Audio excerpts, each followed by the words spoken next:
il était là avec mon père aujourd'hui. Ouais, c'est vrai. En plus, j'ai appris que le rabbi il a parlé qu'il faut faire des grandes parades. C'est bientôt. Ouais, il faut se préparer. Les amis, mon grand-père m'a proposé d'aller chez lui où il m'a raconté l'histoire de Rabbi Shimon Bar Yochai. Ça vous dit de m'accompagner? Ah oui, Mendele, j'adore quand ton grand-père nous raconte des histoires. Et moi, tu penses pas déjà qu'il faut demander au Moré d'appeler nos parents pour demander la permission? Tu as raison, Lévic. Allons lui demander.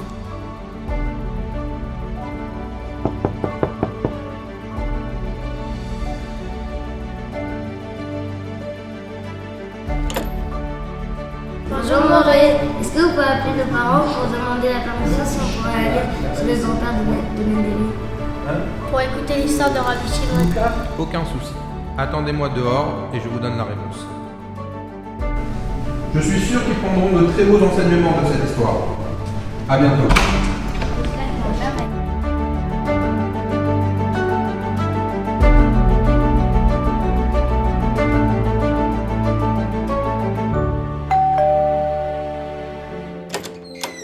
Bonjour les enfants, quelle joie de vous accueillir. Eh ben, ravi, venez. Vous savez que c'est Rabbi Shimon bientôt? Alors, grâce à Dieu, on va passer un bon moment à en parler, chanter et dire les haïm en son honneur. Soyez les bienvenus les enfants. Les enfants, bonjour. Vous savez que grâce à Dieu, on approche de ce grand jour de Lag Baomer, qui est le 33e jour du Omer. C'est vrai que c'est l'Aïloula de Rabbi Shimon Bar Yochai, mais Rabbi Shimon a demandé que ce jour-là, ce soit un jour de joie, très bien. Parce que il avait réussi à faire tout le travail qu'Hachem attendait de lui. Très bien. Et ce jour-là, l'épidémie s'est un peu arrêtée, parce qu'il y avait une épidémie qui avait décimé, qui avait tué beaucoup d'élèves de Rabbi Akiva. C'est un jour où vous, les enfants, vous allez vous mettre à jouer dans les bois. En général, on joue à l'arc à flèche, mais c'est un petit peu dangereux cela, mais parce que du temps de Rabbi Shimon Bar Yochai, l'arc-en-ciel n'était jamais apparu. L'arc-en-ciel, c'était un signe que Hachem était en colère envers les Bnei Israël.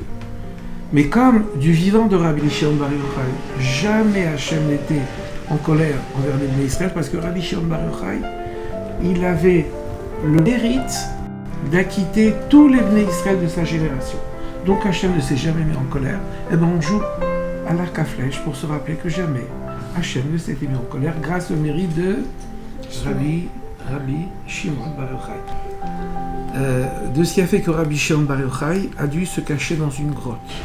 Il y avait parmi les élèves de Rabbi Akiva. Bon, maintenant que ce méchant Adrien est mort, après toutes ces persécutions qu'ils ont causées aux Juifs, j'espère que notre réunion ici, la ville de Yavne, à l'abri de tous les regards, nous aidera de trouver une solution, de permettre aux Juifs qu'ils ont tant subi pour étudier le judaïsme. Je ne sais pas quoi penser de ces Romains. Moi, en tout cas, je prends le bon. Ils construisent des routes, des constructions et des ponts. Détrompe-toi! Je pense pas qu'ils font ça que par amour de leur richesse et de leur intérêt. Non. Qui est-ce qui a dit que ce que les Romains faisaient, c'était pour leur bien-être à eux, et pas du tout, ni pour les Juifs, ni pour les habitants, c'était Rabbi Shimon Bar Yochai. Les paroles de Rabbi Shimon Bar Yochai sont venues aux oreilles des autorités romaines, et ils ont voulu tuer Rabbi Shimon.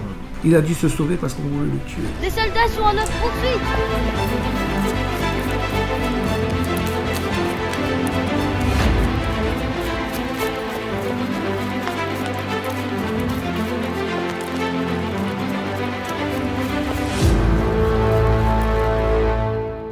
Papa, nous avons trouvé une super cachette. Sûrement qu'on restera beaucoup de temps. Mais nous n'aurons ni de nourriture pour manger, ni de pour boire. Comment on va faire pour se rassasier? Bon, Hashem, on a trouvé un arbre de caroux pour se nourrir. Et aussi un ruisseau pour boire. Bon, Hachem, lorsque quelqu'un veut étudier la Torah, Hachem ne le laisse jamais seul.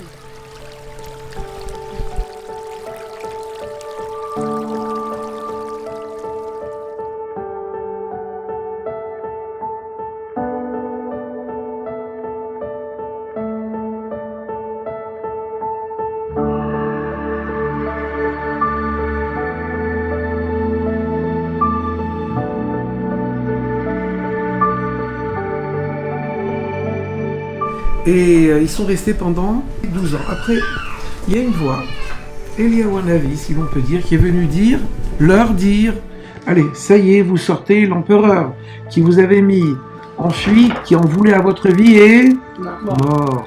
Mais dès qu'ils sortent, ils voient un paysan en train de labourer son champ. Ils se sont dit, mais quelle honte! Au lieu de se mettre à étudier la Torah, il n'a que ça à faire, à labourer un champ.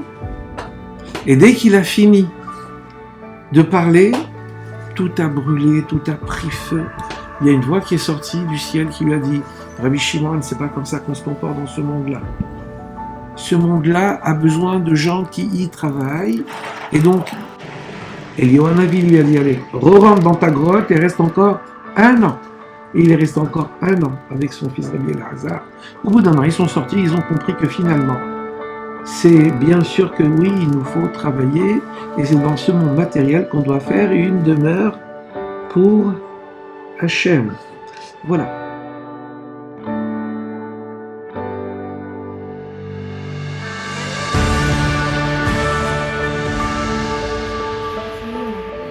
Merci à vous. Très heureux d'avoir passé ce moment avec vous, les enfants. J'espère qu'on ne tardera pas pour se revoir. On ne va pas attendre le prochain Lagouar Omer. Vous êtes chez vous. Vous venez quand vous pouvez, quand vous voulez. Merci beaucoup. Merci les enfants. À bientôt.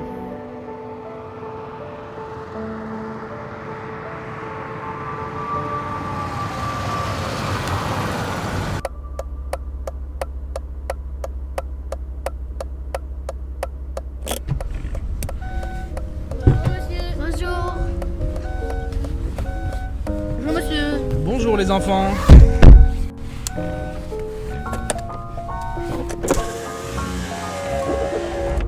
Vous savez, moi aussi je suis juif, mais je ne suis pas très pratiquant. D'ailleurs, c'est quoi ça les réverbères? C'est le nom d'un programme pour les enfants de Cheder.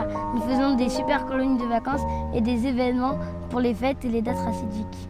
Le rabbi nous a demandé de éclairer autour de nous par notre comportement. Et on aidant chaque juif à accomplir Torah et Mitzvot. C'est magnifique. Quel plaisir de vous entendre dire de si belles choses, de voir que vous êtes si poli et respectueux avec les autres. Mais comment puis-je avancer dans la Torah? J'ai toujours l'impression que ce sera trop dur. N'ayez pas peur, Hachem aime chaque juif comme un fils unique. Commencez à chercher le betrabat le plus proche de chez vous et le chaliard pourra sûrement vous aider à mettre des téphilines tous les jours et à vous procurer une boîte de tzedaka. C'est déjà un très grand pas. Savez-vous, Rabbi Shimon était dans la grotte pendant quelques années pour pouvoir étudier la Torah alors que les Romains voulaient l'en empêcher. Vous m'avez convaincu. Je vais me rapprocher du Beth Rabat de mon quartier. À bientôt les enfants, nous sommes arrivés. Merci monsieur.